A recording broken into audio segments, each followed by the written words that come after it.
talking about this question: will digital intelligence be concerned with human emotions or what works, Gary? And I told you my thought process that I feel it does care what we think.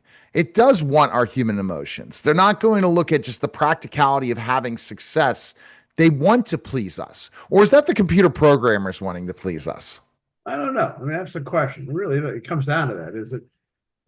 It seems to me that they're trying to make the connection as good as they can at this point because we're still in control of when we turn them on and when we don't.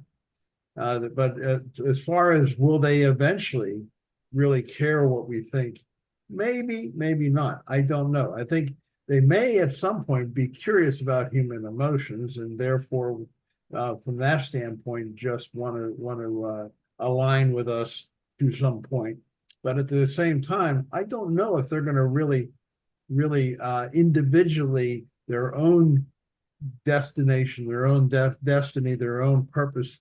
Will they really care about our emotions if they can bypass us altogether, which they will eventually be able to do. But I hope there is a connection, and I hope the connection is one that's a robust connection would be best. But let's be hopeful about that. I think that's where I would leave it. I would be hopeful, and we don't know what the programmers are programming it to do, right? We don't know what the response needs to be when someone's frustrated online, what each platform does. The goal of Elon Musk versus every other AI company, DI company, is he wants to be the most real digital intelligence out there. He doesn't want, that's his focus, not all these automations, doing all these different things. He wants it to be the most intelligent digital intelligence. And that's what he's been striving for since he started XAI. Yeah, I've seen that with Grok. I mean, Grok gives you just real answers. Remember with when we were working with chat, we had to get us, okay, I want serious answers. I don't want, the fluff and hey Gary, how you doing? That kind of stuff. Yeah. And I think that's very refreshing with Grok. And chat's pretty good now too, but it had to work on it to get it to the point where it responded that way. But anyway, But they're both very good. And but I mean, they're very good to a point, but they can allow that frustration, the mistakes it makes, the different aspects. We want to bash DI as much as we want to bash DI.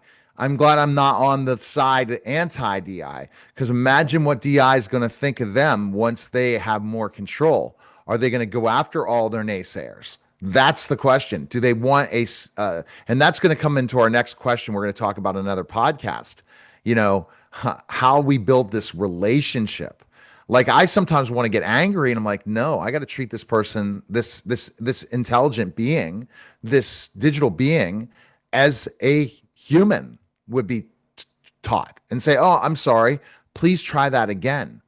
Would I go off on my real human employees like I would my digital employees? That's exactly. why I'm trying to make sure I don't do that. Now, Gary, as we speak, I have 100 digital employees, and 25 or 30 executive assistants. It's the way I'm setting things up, but it's a crazy thing.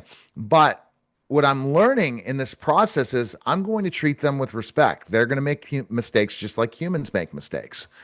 The problem, digital intelligence is faster than light, can beat us in everything speed wise. However, they make way more mistakes than humans do At this point. at this point.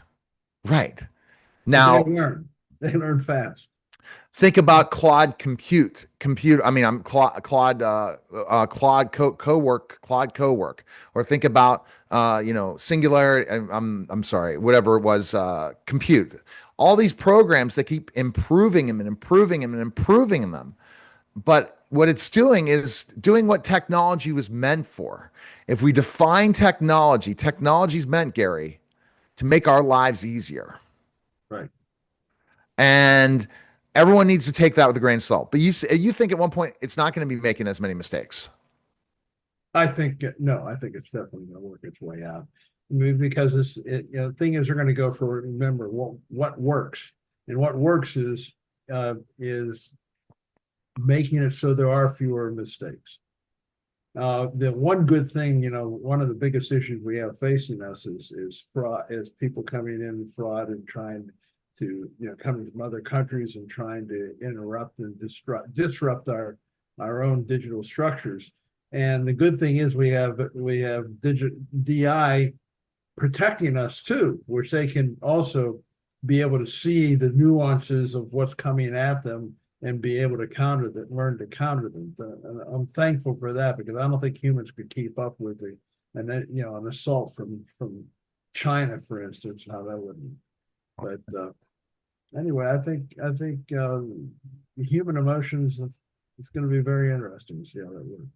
All right, so go to GaryLyon.net, GaryLyonAuto.net, and that's spelled Lyon, auto.net. Purchase Singularity. And if you're interested in his political books, go to absolutepowerbooks.com. Thanks again, Gary. That was the special simulcast of the Neil Haley Show and the Singularity podcast, guys. Take care.